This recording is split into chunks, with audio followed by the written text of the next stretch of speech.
একটি প্রশ্নোত্তর সেশনে আপনাকে বলতে দেখলাম ঈদের নামাজের পর ফিতরা আদায় করলে আদায় হয় না, তবে অনেক আলেম বলছেন আদায় হবে। কোনটা সত্য? ধন্যবাদ গুরুত্বপূর্ণ একটি প্রশ্ন সামনে আনার জন্য। আমরা ঈদুল ফিতরে ফিতরা আদায়ের মাসালা প্রসঙ্গে একাধিকবার বলেছি যে ঈদের নামাজের পরে যদি কেউ ঈদুল ফিতরা আদায় করেন তাহলে সেটা আদায় হবে না, বরং ঈদের নামাজের আগে আদায় করলে আদায় হবে। আমরা যে হাদিসের ভিত্তিতে বলেছি সে হাদিসটির বাহ্যিক ইবারত বা তার মূল পাঠটা এরকম যে ফামান আদ্দাহা ক্বাবলা সলাতি ফাহিয়া সাদাকাতুন মাকবুলা মান আদ্দাহা বা'দা সলাতি ফাহিয়া সাদাকাতুম মিনাস সাদাকাত। যে ব্যক্তি ফিতরা ঈদের নামাজের আগে আদায় করবে সেটা আল্লাহর কাছে গ্রহণযোগ্য সাদাকা হবে, আর যে ব্যক্তি ঈদের নামাজের পরে আদায় করবে সেই সাদাকা, সে দানটা অন্য 10টি দানের মতো হয়ে যাবে।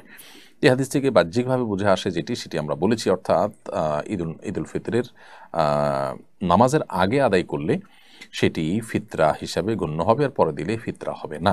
যদিও পরবর্তীতে আমরা স্পষ্ট হয়েছি যে আসলে অন্যান্য যে ইমামদের আছে, জমহুর বা ম্যাক্সিমাম ইমামদের মতের পরিপন্থী কথা এটা কোনো প্রসিদ্ধ বা গ্রহণযোগ্য কোনো ইমামদের মত নয়। এজন্য আমরা আমাদের সেই কথাকে প্রত্যাহার করছি এবং আমরা যেটি বলেছি সেটি ভুল। সংখ্যাগরিষ্ঠ ইমামগণ হাদিসের যে ব্যাখ্যা পেশ করেছেন, হাদিসের আলোকে তারা যে মাসআলা দিয়েছেন সেটি সঠিক। সেটি হলো যে ঈদুল ফিতরের নামাজের পরে যদি ফিতরা আদায় করে সেটা আদায় হয়ে যাবে, কিন্তু এটা অনুত্তম, এতে কোনো সন্দেহ নেই। বিধায় যেটা আমরা বলেছি আগে সেটা আমরা প্রত্যাহার করছি, এটা আমাদের ভুল ছিল, আল্লাহ তাআলা আমাদেরকে মাফ করুন।